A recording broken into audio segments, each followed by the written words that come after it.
morning, everyone, and welcome to today's episode of the Girls in Property podcast. How is everybody doing today? I hope you're all well, whatever it is. Is it a Monday you're listening? Is it a Tuesday? Is it a Friday? What are you up to? Let me know as always. So today, I actually have somebody that I would love to introduce you to, and I'm very excited about. He basically recently did his Blue Bricks Awards, which was amazing, and I'll get him to tell you all about it.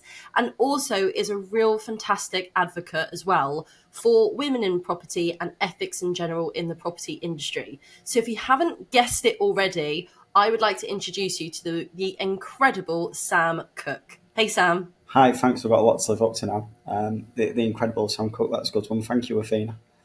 No, you are, and I love what you stand for as well, which of course we're all going to get into. For people who don't know you, and the way that you hold yourself within the industry as well, which I really want to talk to you about. But I've, as I mentioned to you just before you came on the podcast, you are actually my second gentleman to come on the podcast, which is really, really exciting. Courts did an amazing job when he came on, and I very much welcome guys to come on to this podcast. And actually, I've got a couple of guys coming on over the next couple of weeks, which all you ladies have to look forward to, and gentlemen, of course. But predominantly, I want to get guys on who really are about sort of ethics within the industry and have something to say in a wonderful way. And you're definitely that person. So I very much am looking forward to this conversation. Thank you. Yeah, I've been looking forward to it myself too, because I know you'll probably ask some interesting questions. Yes, I do that. I'm sure you know. Yeah. Okay. So why don't you first of all introduce yourself to everyone? Let people know about you, who are you, and maybe something interesting about yourself, Sam, and we'll take the conversation from there. Yeah, definitely. So my name's Sam Cooke. I'm the owner and editor of Blue Bricks Property Magazine. My background is a little bit bizarre. I used to be a stand-up comedian originally. That was like one of the main things that I did. I travelled up and down the UK doing stand-up comedy alongside my full-time job. And then I left that in 2019 to go travelling.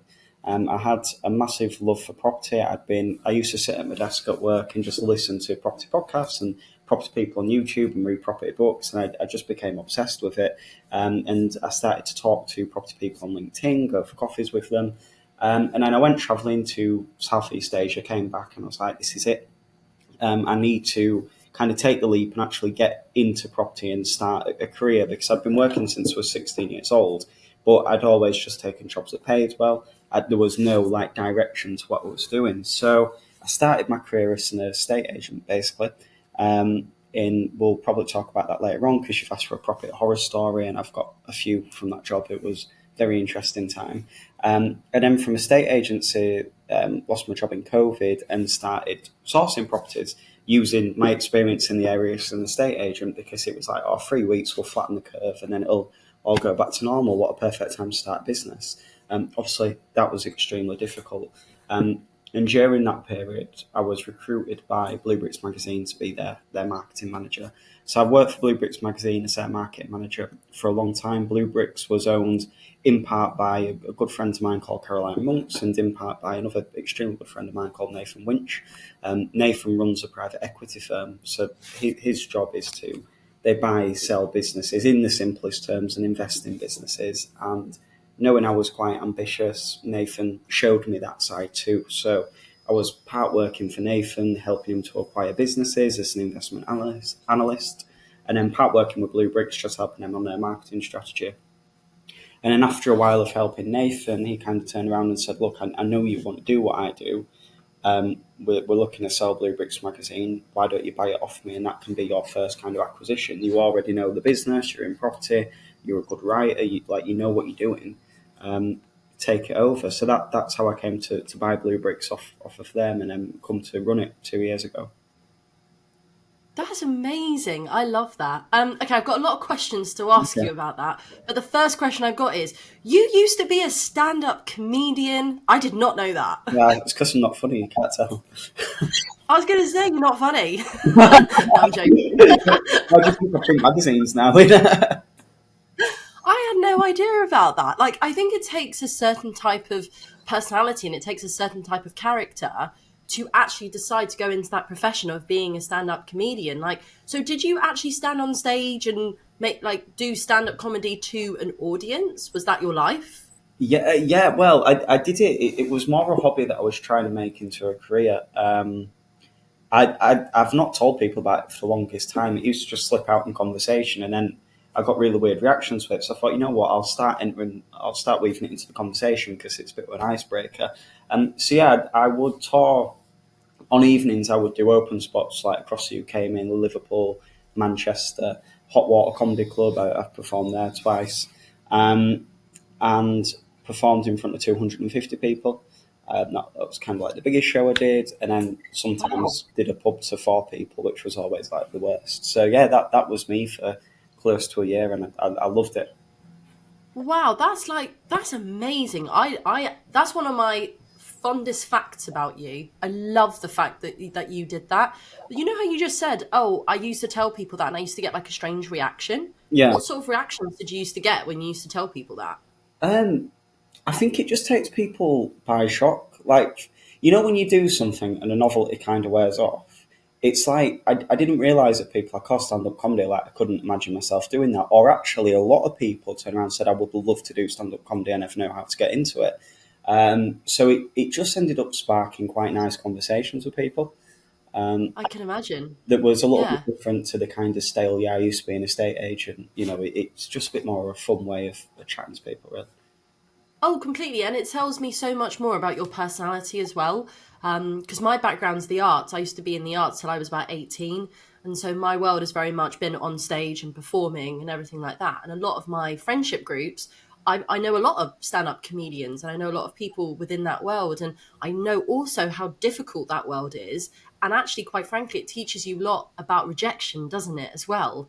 When a joke just doesn't hit right, or you have four people in the audience, and it teaches you a lot of character, I can imagine. I'm just trying to picture that world, really. Yeah, it does. Comedy's a weird one because it's like if you do like people are scared of public speaking, and I always say to people, if you do a presentation and even if it's a bit boring, people will just respect you and they will be polite. You're in a professional setting, they'll clap, they'll smile, they'll be nice. Comedy's one of those ones where if you do a set that's not good or one of your jokes doesn't land, people will let you know vocally while you're on Mm. stage. So it builds character, it builds resilience, I think. And it teaches you a lot about public speaking, a lot about psychology, a lot about events and how to run events and how to set up certain environments. I was saying to Zach, my marketing manager, on the way down from the awards, I genuinely think out of all of my kind of past things I've done, stand up comedy is probably the one that I still use the most to this day and has taught me the most. Yeah, I absolutely love that. And it actually makes complete sense because when I saw you stand on stage at the Blue Bricks Awards to speak, I'd of course never seen you speak before. So I had no idea what to expect. And you stood there with such confidence and you spoke with such heart and clarity. Now it all makes complete sense. I was like, wow, Sam's a good speaker. And I was like, now I know why. Now I get the whole thing. So sorry that I detoured on that, but I just had no idea that that was your story, which is fantastic. So thank you. I love that. And then Blue Bricks, for example. So I love, again, fantastic story. It's the fact that you actually went to work for Blue Bricks effectively, and did that, and then from there you had this opportunity to take where you went, actually, I will buy it from you because I know the direction in which I want to take it. And I love that. I love when you have a vision, people who have visions and they go, I know I can make this work. I know I can make this great. And clearly you've done that. How did you feel when you first, like, how long ago did you actually take it on completely on your own? 2 years ago now, so I think it was 2022. Yeah, it will have been 20. 2022. Yeah. And what was the feeling you had? Like, if you take yourself back 2 years ago to Sam 2 years ago, and you've just taken it on, you're now like, right, this is now mine. I now own Blue Bricks magazine. What were your initial feelings? What was your initial sort of like, okay, now what do I do? Yeah, I think first of all it was massive imposter syndrome, like huge imposter syndrome, and at the time it was really really difficult when I first bought Blue Bricks because someone very close to me passed away at pretty much the same time, and that was really affecting me. But I took over Blue Bricks right as the next issue was due, So it was like there's no time to grieve because I've just publicly told everyone that I've bought Blue Bricks. Now I need to deliver the first issue that's going to have my name on it, and that was like a big kind of scary burden because I had a lot of imposter syndrome, and I'm like, so this first issue that I do needs to be perfect, so I don't really have time to grieve, and that was really affecting me. And also, the person that was supposed to be doing a handover ended up leaving. So there was no, like, the handover process was, Nathan and Caroline helped me out, but it wasn't very smooth and seamless. I had to learn how to put a magazine together while putting it together while trying to grieve. And that whole process was quite difficult. So yeah, and there was a lot of fear when I first bought the business. It's a big thing. It's the biggest thing I'd ever done at that time. And it was just the fear, the imposter syndrome, I would say, because I know that I'm young, I know that I look young, and it was like, what are people going to think? Is there going to be a lot of judgment there? That was a huge worry at the time. Well, let's come on to that conversation in a moment, because I definitely want to talk to you about that as part of this conversation, because we've got quite a lot of younger listeners as well, and I really want to have that chat with you. But before we sort of delve too deep into it, because I just want to learn and hear all about Blue Bricks and you and everything. But before we do that, in true traditional Girls and Property style, can you also please tell us something clearly a lot of things that you are celebrating at the moment as well? I'd say, well, at the time of filming, we're 1 week away from the award, after the Blue Bricks Awards. I think I'm still celebrating that, really. Because putting the Blue Bricks Awards together took about 8 months, best part of a year. So now that's done and it was a huge success. I'm still celebrating that. You should massively celebrate it. And I know how it feels to put these events on, and I think you did absolutely brilliantly. It is hard work. You put your soul into it, and I loved the detail that you had. I loved everything. Also, you managed to get a Britain's Got Talent magician. The what he's the soldier magician is his thing, isn't it? Yeah, Soldier of Illusion. Written, Soldier, and what's his full name? Richard Jones, he won in 2016, I think it was. There you go. So we had live first-hand magician there as well, and also the awards were fantastic. Not going to lie, Sam, slightly gutted that I didn't win. Okay. Girls in Property. I was waiting for this one. I'm just gonna put it out there that I'm not sore about it at all. Oh, that's okay. That's good to know, because I was worried you would be. No, honestly, I think it's brilliant. And I think, do you know what? Like, if anything, I think it's sometimes a good thing when, and I've always been a believer of this, I think it's a good thing when certain things don't happen to you at certain times, because it almost just fuels your fire even more, just to go, do you know what? Let's go again next year. Let's go again. And quite frankly, a lot of these other companies, I've been there for like 5-6 years and got like huge teams of, as I've said to you before, and like I am still very much a one woman band doing everything that I do for Girls and Property, which hopefully will be expanding soon. So, I'm still extremely proud to even have been a finalist. So it's okay. I'll take the fact I didn't win, Sam. It's fine. But I think you were finalised against some real powerhouses in there. Like, some really good communities came forward. Some almost national ones came forward, and I think for you to be finalised alongside them and to be finalised as an event that only focuses around women was like a huge achievement too. What, because you've got that kind of niche, so to speak. So you did so well. Oh, thank you, thank you.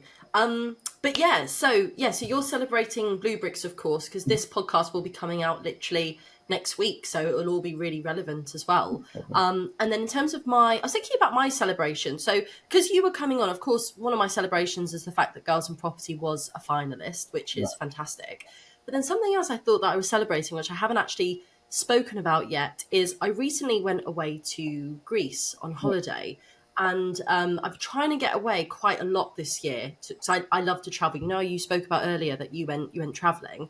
I also went traveling for a year when I was younger and took a gap year. And I went around Southeast Asia and, Australasia and South America. And I love to travel. Like, travel is literally in my blood. And I was trying to explain this to somebody the other day where they're like, is property like your true passion? And I went, no, travel is my true passion. Property is the vehicle that gets me to travel. Yeah. And that's how I describe it. So my passion is travel. That's what I love. I love culture. I love food. I love meeting different people. I love learning all the time, and it's just such an amazing thing. And I was away in Greece, and a lot of the times I'm constantly working when I'm away. And this time, because I was with my extended family, Yeah. I was like, I'm not going to work. I'm literally just going to have a holiday for a week, which was amazing. And what I actually noticed was, before, what was happening was I was working, and then of course there was monies coming in because I was working, and I was like, yeah, that's what I meant to do. I Mhm. meant to keep the businesses alive. I meant to do this is what everything will implode if I don't carry on. And Yeah. actually what happened was I put my laptop to the side, played cards, played backgammon, went for food, and actually what happened was the money was still coming in. So ever so often I'd be like, plus X, money here, money here. Yeah. And every single day there was money coming into the businesses, because I've got multiple businesses. Mhm. And I was like, oh, maybe I've actually achieved something here. Maybe actually this is what life is supposed to be as an entrepreneur, where you've done all the hard work or still doing the hard work. And actually you can relax, take a breath, be on a beach, Yeah. and money still come in. And actually it took me a while to realize, wow, maybe I am doing okay. And that was quite a nice feeling, actually, to have that moment of thinking, okay, I've worked really hard, still working hard, but actually I am where I'm meant to be. Yeah. And I'm on a beach, and I have got money, and life is okay. And that was quite a big moment for me. It was quite nice. And I got to share it with my family. So that was nice. I can imagine. I think every kind of entrepreneur has that fear when they go away somewhere. It is almost like, if I go away for 2 days, will the world end? And I think the first time you do it and you realise, oh, actually, I've come back and everything's okay and everyone's fine and I'm still making money, it is like a massive sigh of relief. So, Yeah. Don't get me wrong. I've also been on holiday where everything has gone wrong. Like, I can tell you holidays where literally I've had it where guests have called me, the cleaners haven't turned up, the tenants have been locked out their rooms. Like, I've had both ends of it. One where a holiday went well, both when a holiday didn't go well. So it's not always like glitz and glamour, but sometimes you can have certain moments when you just go, oh, just breathe. It's everything's going to be okay. And yeah, that was quite nice. So I think that's a good celebration to say to people, it's okay. It's okay to take a moment. you know what? I'm quite lucky in my business, really, because there's very rarely ever like an emergency that needs to be dealt with right now. Because obviously we print magazines and send it to our readers, we have advertisers. Unless something went severely wrong, like, I don't know, someone printed something that was completely incorrect, which wouldn't happen because we have proofreaders and all sorts. There'd never be I need to be there right now. And actually, it's something that's not occurred to me until I spoke to other entrepreneurs in property, where I'm like, oh wow, like, if you have a guest that's really unhappy, that needs dealing with immediately. I very rarely have that emergency. Do you know what? And actually, Sam, hold on to that for dear life would be what I would say. Like, that is fantastic, because so I'm talking about this celebration of me in Greece living my best life, but hold on, let's just have a reality check, shall we? So on Saturday, I was at a family barbecue. So I was having a nice barbecue, la la la, birds are tweeting, happy days. Suddenly, a guest is supposed to be checking in. They're like, hi, Athena, the apartment hasn't been cleaned. And I was like, what do you mean the apartment hasn't been cleaned? And they showed me the photos and the apartment definitely hadn't been cleaned. And I was like, oh my God, what has happened here? And so then I had to contact the cleaning team. Then I had to be like, have I got to go in, to the apartments? Then suddenly people are like saying, like, my family are like, why aren't you eating? Why aren't you like, why are you on your phone? What's going on? And I was like, well, the apartments haven't been cleaned. This is happening. And it completely takes you out of a moment that you're in, Yes. because you've got to deal with that. And it's like, and you have moments, by the way, let's just be really real. Like, in those moments you go, why am I doing this? Like, why am I doing this? Why do I do this to myself? Is this even what I actually want to do? And like, I know that there are so many other people out there that feel that. So Sam, hold on to dear life what you have. Yeah, I'll tell you a funny story, actually. When I was setting the awards up, we had one evening. We had, there's a long story behind this, but I thought that chairs and tables came with the venue, as you would. And the venue said, oh, there's no chairs and tables, so everyone's going to be stood. And I was like, sorry, excuse me? They're like, oh, everyone's going to be stood. So I was like, there's no chairs, there's nothing to eat, to sit down and eat, there was no chairs or tables. And I was like, whoa, hang on a minute. And I'm like, oh, don't worry, we can order them in for 8.5 grand. And I went, we solved this problem in the end, as you can tell, because she was sat on a chair eating. But I went to Wales to my auntie. My auntie lives in the middle of nowhere in Wales, and I was like, I need to get into the countryside before I explode. Turn my phone off and just be out there. And I was walking around a little farm shop in the middle of Wales, surrounded by mountains, and thought I could do this. I could put a little apron on, serve people some cheese and milk. Like, why am I torturing myself with entrepreneurship when I could just work this, 9 to 5, meet some people, and be smiley? So yeah, I think everyone has those days where they go, why am I putting myself through this?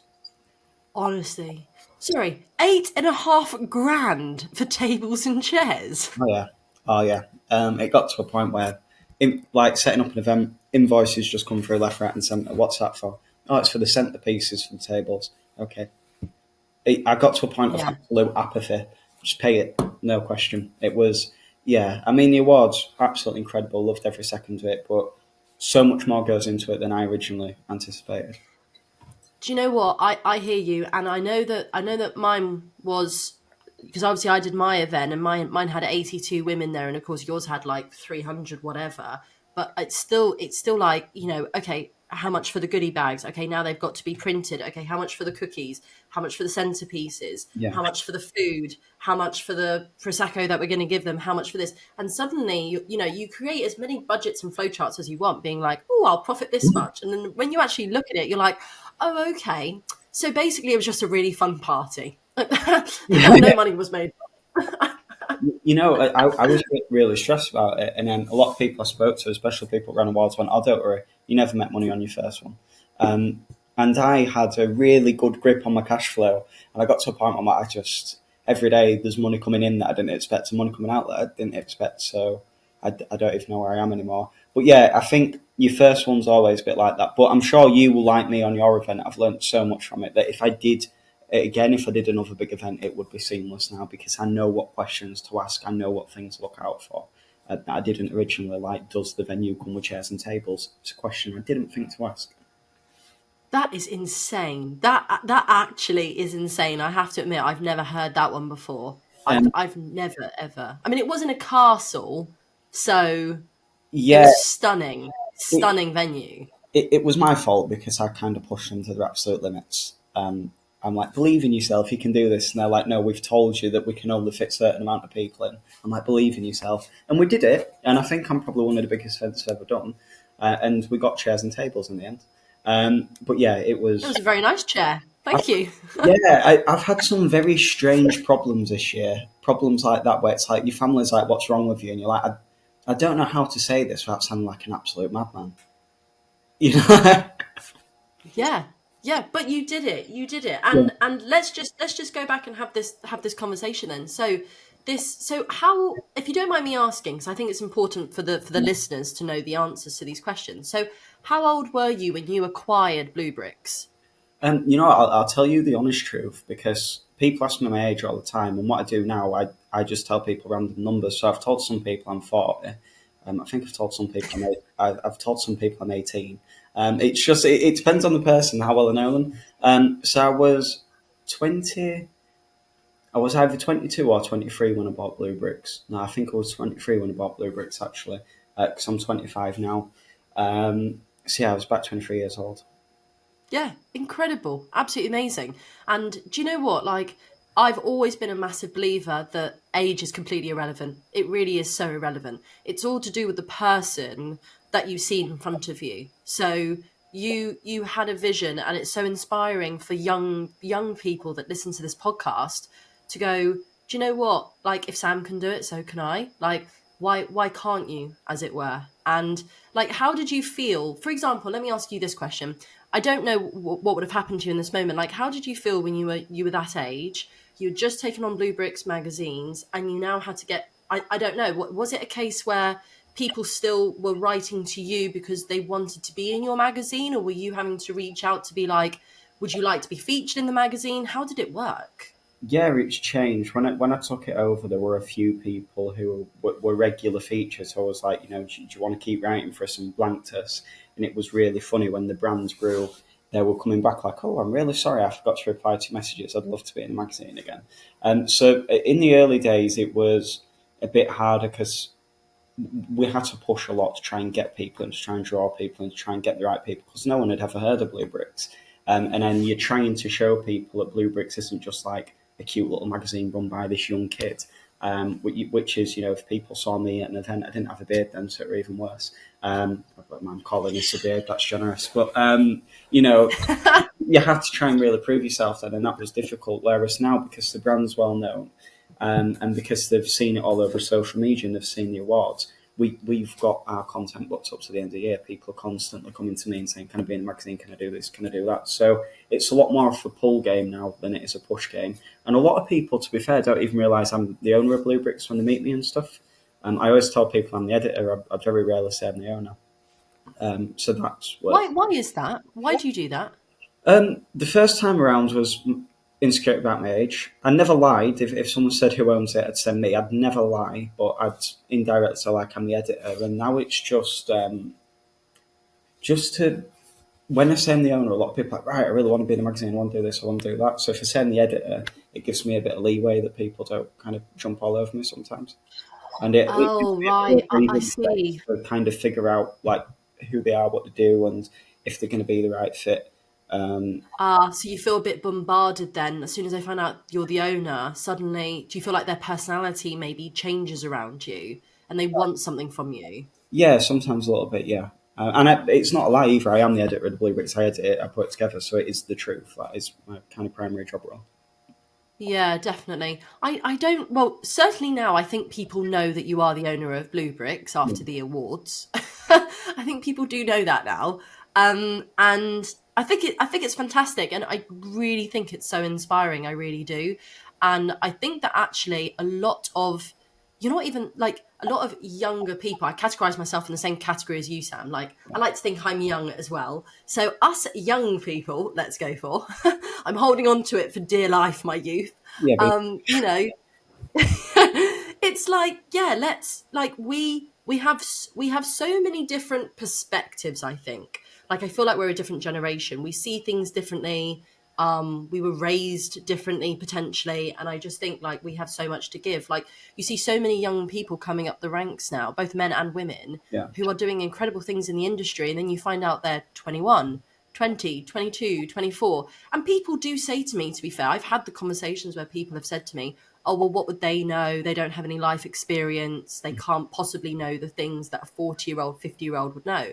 And I just say to them, I say, that's so narrow-minded, because it doesn't matter about an age of a person. You could have a 40-year-old that has half the experience of a 21-year-old. You really could. You don't know that person's story, that person's life up until that point. I completely agree. And I mean, I've spoken to 40-year-olds, 50-year-olds that they spent the up until they were 30 partying and going out and never really went travelling, never experienced the world, and realistically worked a job where they did the same thing every single year. So I think it's not just about being young. It's like every year since I've been 16, I've tried new things, done new things, travelled, met people. I read a ton of books. I'm always listening to podcasts and meeting people. And I'm always trying to grow myself as a person. So realistically, if you know, physically I'm 25, mentally I've put as much into that as I can to be older in my mind, if that makes sense. Whereas some people, like I say, just repeat the same year, year after year. And even though they're 40 physically, in the brain, they've not really progressed since they're 30. Well, also, Sam, I can quite tell you, as I'm sure you know, as does the listeners know, I may be 30-something-year-old, but I'm very much 85 within my heart. Absolutely. I thought Like, you I want to be in bed. yeah. I want to be in bed at 8 p.m. with a cup of tea, and you're like pulling me in, being like, right, coming to the after party at the Blue Bricks. And I'm like, no, Sam, I'm going to bed. And you're like, no, you're coming to the after party. And And actually, I have to say, that's where the best conversations happen. Like, I had the most amazing chats with Van and Brandy and everyone, and actually had a great time. But my 85-year-old spirit was also pulling me back, going, no, Athena, time for bed. I tell you what, two things. Number one, I suffered for that after party for a day or two after, and B, I'm glad you can remember it because it's kind of a black hole for me. But yeah, like I've got an age now, like where if someone's playing music or if I'm out, I go, "Oh, that's a bit loud, isn't it?" And that's how I know I'm getting older. Yeah, we've got our old spirits, as it were. Yeah, That's yeah. brilliant. I love that. And so, also, like, what's wonderful, I actually haven't announced this yet, but hopefully I'm going to do a post about it. Mm. You also gave me the most wonderful privilege of actually writing for the Blue Bricks article as well. So I've actually got a, which is quite, it's quite bizarre actually. And actually, I tell you something I would like to say, and I'm gonna make a post about this as well. As you know, I'm a dyslexic. I've always said I'm dyslexic. I really struggle with reading and writing. Like I've always said that. And so when you said to me, Athena, I'd love for you to write for Blue Bricks, I first of all was like, right, okay, how am I going to do this? And then you said, I want 1,500 words. And I went, oh God, it's like university all over again. And then you said you've got about 2 days to do it after your retreat. And I was like, oh my God. I was like, okay, how do I do this? And what I want to say is please, obviously support Sam and Blue Bricks and definitely get yourself a copy, but also for anyone out there who has imposter syndrome, who has dyslexia, who has dyspraxia, who feels that they can't do something, believe me when I say this to you, if I can do it, like anyone can do it. That's how I feel, literally. It's just such a wonderful thing when you prove teachers and you prove lots of people and be like, well, here you go. You know, I've done it. And you gave me that opportunity to write my first ever article. So I just want to say, like, thank you so much from the bottom of my heart. Like, I really appreciate that. No, my pleasure, and I think it's really good you mention that. 'Cause one thing I do want to say to people is like a bit of a, people think they almost have to be famous to be in a magazine or be like multi millionaires, and that's not the case. We also want people that are active in property and doing stuff in property, but we're just looking for great stories, people that have done good projects or have an interesting angle as to how they've got into doing what they're doing. So not just the imposter syndrome around writing, but if you would like to feature, then get in touch too, and we can always have a chat. The worst thing I'll ever say to someone is, it might not be right for the magazine right now, but let's keep in touch, and maybe in 6 months, a year, it could be. So yeah, I think if anyone's worried about that, just reach out. Yeah. Sam, I am famous. You are now. You can deliver it. You were like, you don't have to be famous. I'm like, I am famous, Sam. No, you are. You're different. You're pretty well known in the industry. You should put a cool name though. No one's going to forget Athena. Well, do you know what? I have to say, with my name, I am blessed. And here's a fun fact that some people know about me and some people don't know about me. Is when I was younger, Mhm. I was massively bullied for my name, because you would be, like, lots of kids are bullied, like it's just the way of life. So I was going to legally change my name at 16, and I had all the documentation, all the paperwork ready to go. And listen to what I was going to change my name to, What? right? I was going to change my name to Amy Smith, the most boring name you can possibly imagine. Well, so, by the way, if your name's Amy Smith, I mean that in the most polite way. But Amy Smith, and that's what I would have been from 16 for the rest of my life. And basically my mum stopped me from doing it. But I was going to legally change my name because I hated my name so much. And actually, I now in later life realise that my name is a blessing. So please don't ever change your name, anyone. Keep your name. Unless you called Amy Smith, because Athena's just really bullied you then. Yeah, but Yeah, I know. Really yeah. sorry. Well, no, but I mean, like, if you were John Smith and you were trying to be famous or build like a brand, like that's going to be difficult. Like, do you know John Smith? Yeah. Which one? So yeah, no, I think you've done the right thing. And do you know what? When I saw my name on the front cover of the magazine, on the Blue Bricks magazine, and actually, like, that, first of all, that was so cool when I saw my name on there. And then the second thing that was really cool is when I saw at the Blue Bricks Awards, Helen Chorley, who is fabulous, a massive, incredible woman in the property industry, she was sat there reading Blue Bricks magazine, and then she flicked over and it was my article, and I just had to be like, by the way, that's me. Yeah. And like, it was the most surreal experience of having the person on the front cover of the magazine then turn and read, like, be like, oh, that's you, that's your article. And I was like, yeah, I wrote an article. That was a very surreal experience for me, so that was Oh, cool. Helen is absolutely fantastic. Like, I interview a lot of people for the magazine. Some people you build an okay relationship with, but Helen was one of those people that I was like, "You're just my kind of person." I think she's brilliant, and I feel like I find a bit of a friend in her now. Yeah, she's great. Like, fantastic. So, talk to me about the future of Blue Bricks magazine. So, for the future, talk to, because you mentioned a bit of this at the awards, but I want to delve a bit deeper to this. So, for your vision going forward, what we doing? What's the plan? Yeah, okay. I've got to be careful around what I do say because I'm launching. a new product that no one really knows about that I'm keeping under wraps until it's launched. You can say as much or as little as All you right. want. Okay. So we'll be launching new products. Basically, the vision for Bluebricks, I just want to make the lives of property investors easier. I want it to be I want Bluebricks to be something that a property investor needs. It's going to be something that they have in their toolbox as a landlord to help them grow their property portfolio.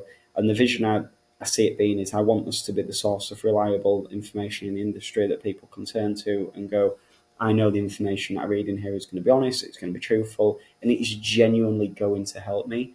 There's a lot of not just magazines, but articles, podcasts, YouTube videos, and a lot of the content is just feel good. It's like it doesn't really help you, it doesn't really show you what you need to do, but it just makes you feel really, really good about yourself. And I don't want to be doing that. I do want the advice and knowledge to be practical. The idea is that if you read Bluebricks, you can actually go, all right, I can do that, I can do that, I can do that, and start to see results. So whenever I'm putting a magazine together, I make sure we have stuff like in there. Like for example, your article was extremely practical. You outlined proper steps on how to leave your 9 to 5 and get full time into property. That's the sort of stuff we love, not just do your journaling and your affirmations and get a cold shower. Like, I mean, if you want to do that, fantastic, but it's not what we're writing about. Yeah, I love that. Well said. Hilarious. Because the reason I'm laughing is because it wasn't me, but somebody went to one of these events recently, and literally they just spoke quite a lot about manifestation, which I'm massive for. I'm all for manifestation. I always have been. But then it was things like, well, how did you get this? How did you get this? And they just kept replying, I manifested it. I manifested it. And it's like, well, can we just give some practical advice here, please? So, yeah, that just made me giggle when you just said that. But do you know what? I have to say, Sam, because I tell you why I have to say it, because I think you're very similar to me, right? In the respect that I think you and me maybe find it a bit hard to kind of like shout about ourselves, to be like, okay, this is why I'm doing this and this is why I'm doing this, because it's a bit awkward and it's a bit weird. So I feel like I have to do it. I'm like, right, I'm going to do it for you in that case. It's really hard to do it for yourself, but you can do it for other people. So what I love about what differentiates you is the fact that the magazine has authentic, ethical, good people in it doing good things within the industry. And like when you stood on stage and you spoke from the heart saying, I just want to do good in this industry, like, let's face it and have a frank conversation. Property is a minefield, and property can be Wild West and cowboy, and everybody knows it, right? Everyone knows it. Yeah. And the most common thing I get told or asked when people come to me to start out in the property industry is they say, Athena, I just don't know who to trust. I don't know who to trust. I don't know who to turn to. And quite frankly, I think they come to me, sometimes not even expecting me to be the answer to their solution. They're actually coming to me to say, Athena, who should I go to? Yeah. Which is such an honor, because they then think, Athena will tell me the truth, which I've always done. And I always will stand for authenticity, integrity all the way.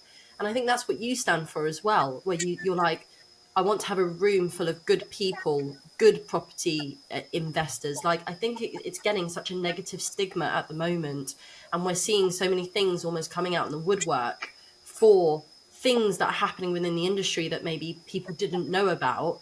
And actually, it's like, well, can we just remember that there is still good within the industry? There is still good people doing good things, and let's all collaborate. Let's all come together to represent the change we want to see. And I find you very much at the forefront of that, trying to be part of that change as well. And that's what I love about you most, like the fact that you're really supercharging that forward. So I really respect that. No, thank you. It genuinely is really important to me. And I suppose maybe I do need to shout about it more, but the reason I don't is I don't want it to be preachy. It's just, I always try and do the right thing and help people. That's what's important to me, is making a positive difference in everything that I do. And I hate the term because it's so generic, but like add value, I like to just help and, give to people and make a positive difference. And that's what the Blue Bricks Awards it's about celebrating people that are helping charities, doing social housing, supported living, making a really positive difference in the industry. And okay, they're doing mega deals and making good money at the same time, but that was our kind of my way of saying, we're getting all this really bad legislation against landlords. We're really getting hammered. The stereotype around landlords is awful. if we can do an award ceremony that showcases to everyone there is a lot of good in this industry, that's almost a way of fighting back. And it's something I've struggled with massively over the past 6 months is who to trust, because it's terrifying. This industry is statistically, it's not even an opinion. This one of the worst industries for people who have got dark personality traits. So in psychology, there's what's called the dark triad. I spoke about this on one of the podcasts. You've got Machiavellians, narcissists, and I forgot what the other ones is now. I think it's psychopaths or something along those lines. But basically, people that don't have the nicest traits about them are really drawn to the property industry. So it's scary. It is a minefield. But then, do you know what's so interesting about that? So that's one side of the industry, right? But Mhm. I can tell you, and as you know, right, I have met some of the most amazing people within the industry as well. And I've always said properties are people's business. You Yeah. know, I've got friends for life within it, both men and women. You know, and I find that if I find that I said this to Van about 3 o'clock in the morning when I'd had a couple of gin and tonics in the wine cellar. I said to him, if we could all just be good people, the world would be such a wonderful, easy place. Like it's not rocket science. If we just come from a place of just good-hearted goodness, then that's all that matters. So I think that let's continue to be the change we want to see, which is what I would say. Continue to do blue bricks, continue to have people featured who are doing great things within the industry and get them exposed so that people then know who to trust, who to go to, and do that. Because I tell you, that's the number one question I get asked the most is who should I be trusting within the industry is the question I get asked. Yeah, and the thing is that there are some like incredible people in this industry that are just amazing human beings and doing so much good and can't do enough for you. And I'm blessed, and I know you've got the same with your community. That somehow, I don't know how I've managed to do it. I've just managed to magnetise them towards me. That the circle around me are typically really good people, um, and I've learnt to trust my gut now. I've started to get quite good at picking out people who I think are just not good news. Um, but yeah, I think we've both got that ability to draw the right people to us. Yeah, I love that. And did you say, like, I can't remember when you said this to me. Did you say that, like, you had a background in psychology or? Oh yeah, I'll probably show you one of my magic tricks at 2 o'clock in the morning, which I normally do after a few pints. Yeah, I studied psychology quite extensively under probably one of the best and most respected. He's not. I can't really explain him, but for the sake of ease of reference, we'll call them psychologists in the UK who I originally started working with him for my own stuff to help me, and he helped me with everything: mindset, my business, me personally.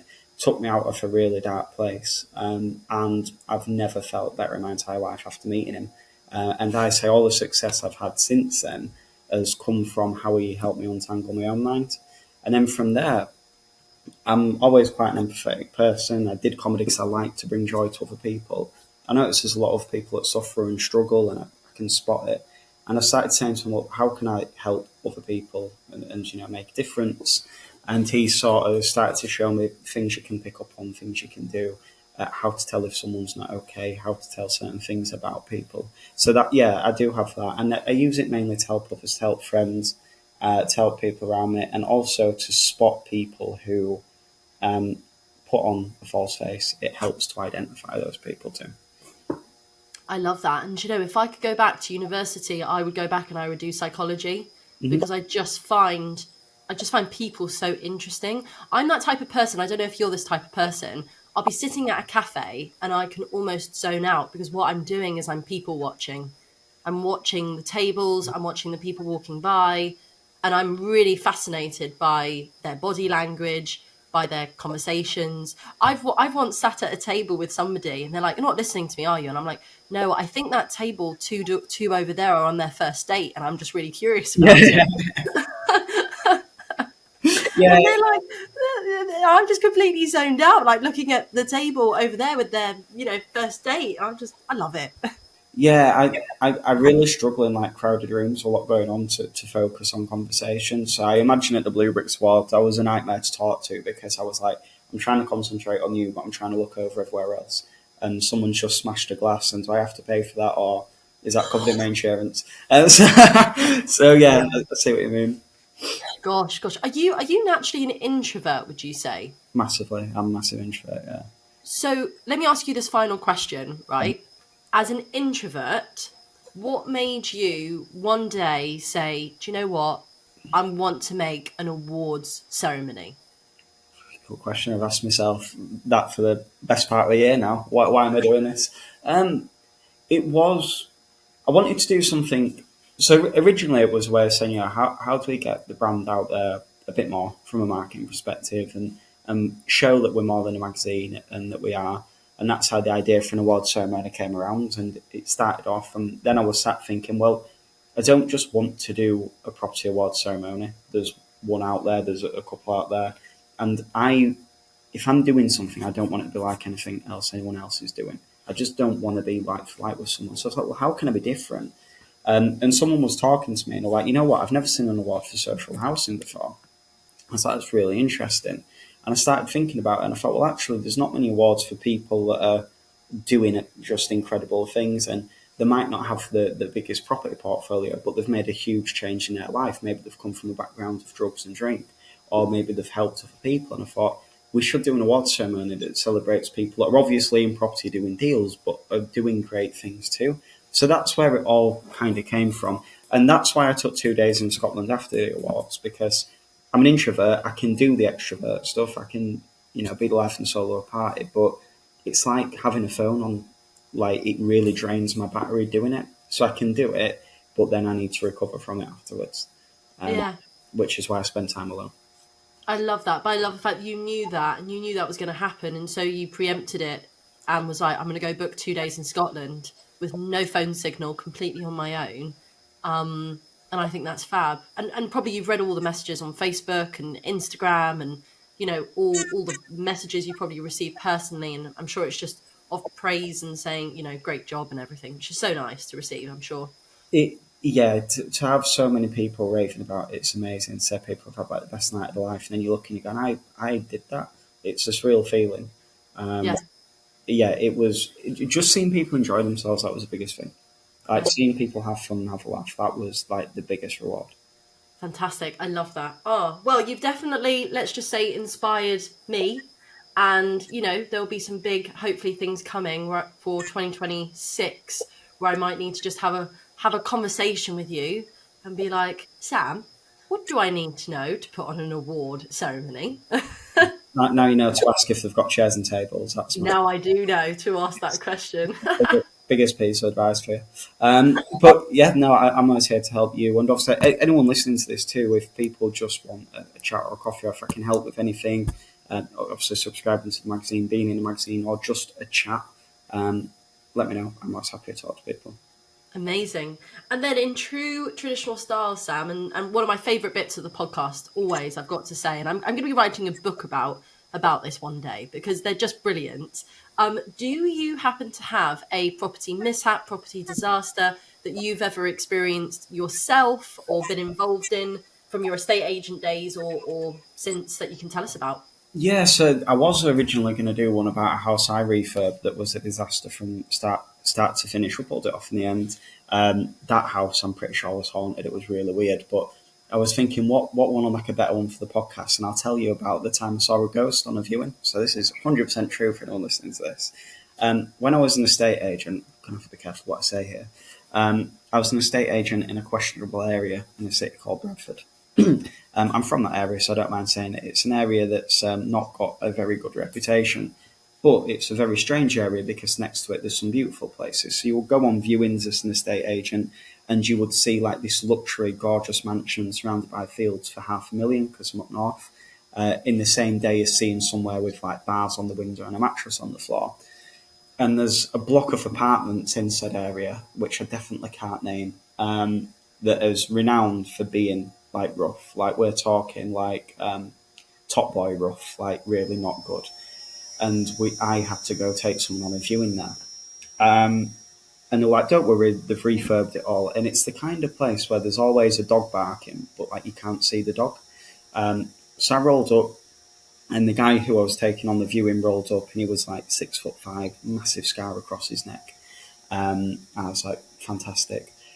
So I took him in, we met the block manager there, and the idea was that half the apartments had been refurbed and half the apartments hadn't. So she was going to show us one of the newly refurbished ones, which she didn't. She took us to one of the ones that had been trashed by a previous tenant. So we went in and there were cigarettes all over the floor, cigarette butts, marks all over the walls. There was a jar of pickled eggs on the side. I don't know why. And I'm like, I'm trying to sell this to the person so they buy it. So I tried turning the light on. They're like, you can't do that. I'm like, why can't I do that? They're like, they've stolen the light fittings. I was like, who the fuck's stealing light fittings? So I'm just like, right, okay, look at the view. Look at the beautiful view. Look out the window.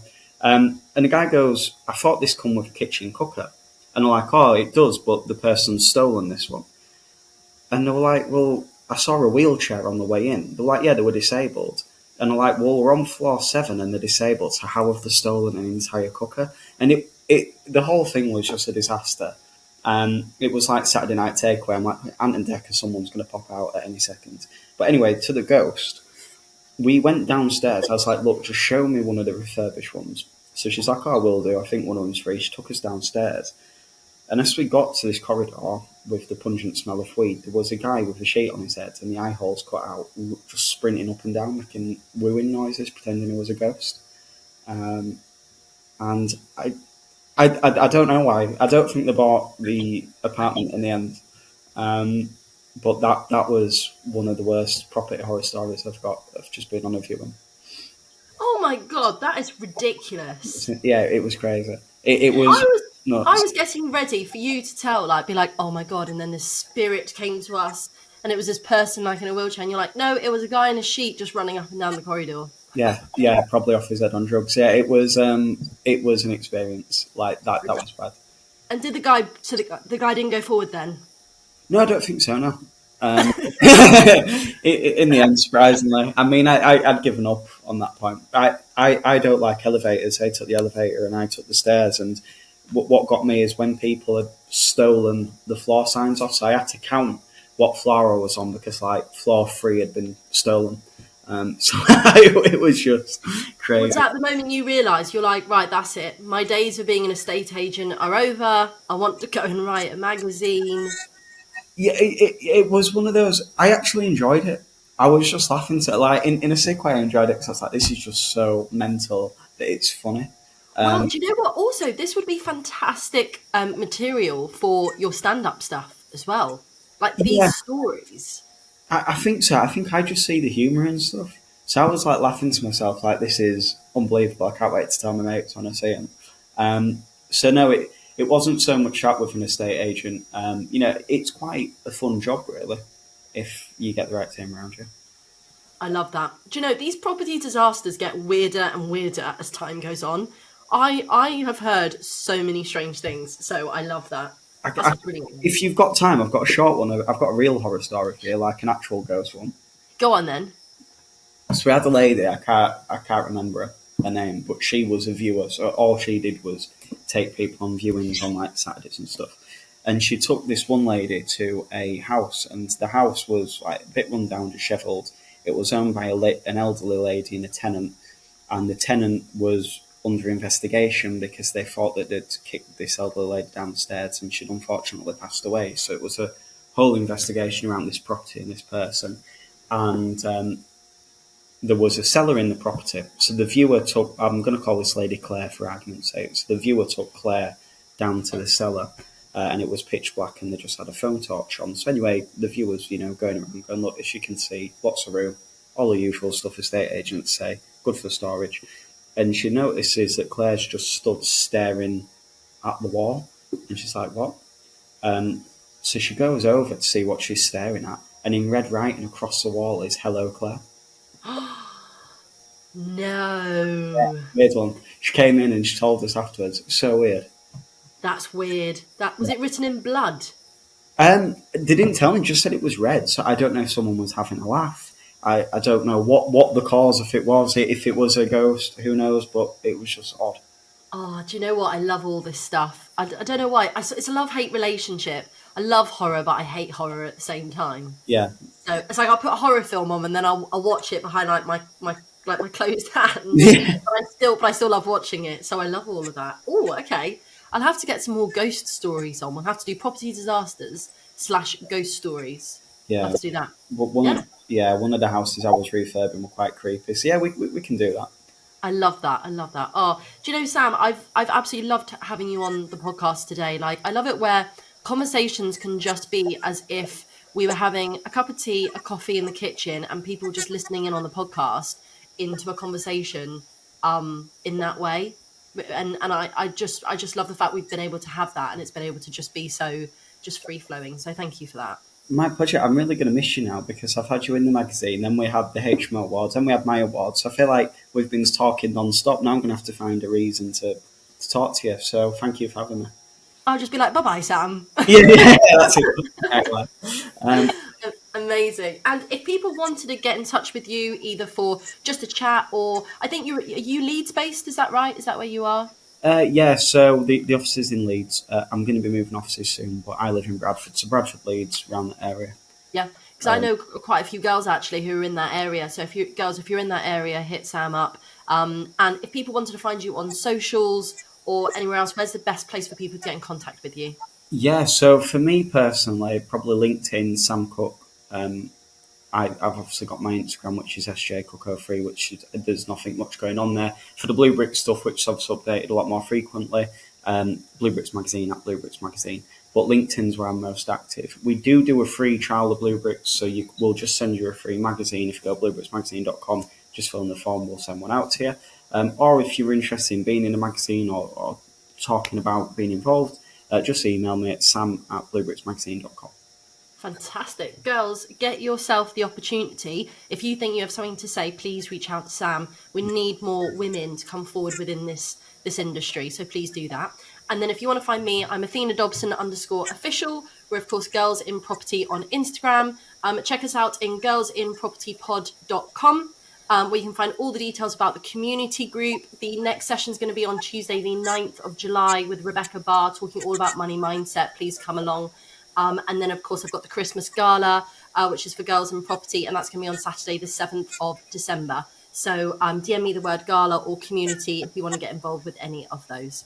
But Sam, thank you so much for coming on today. It's been an absolute pleasure. Hope you have a fantastic week. Go get some rest after the Blue Bricks, of course. And yeah, I'll catch you soon. Thank you, Athena. Looking forward to it.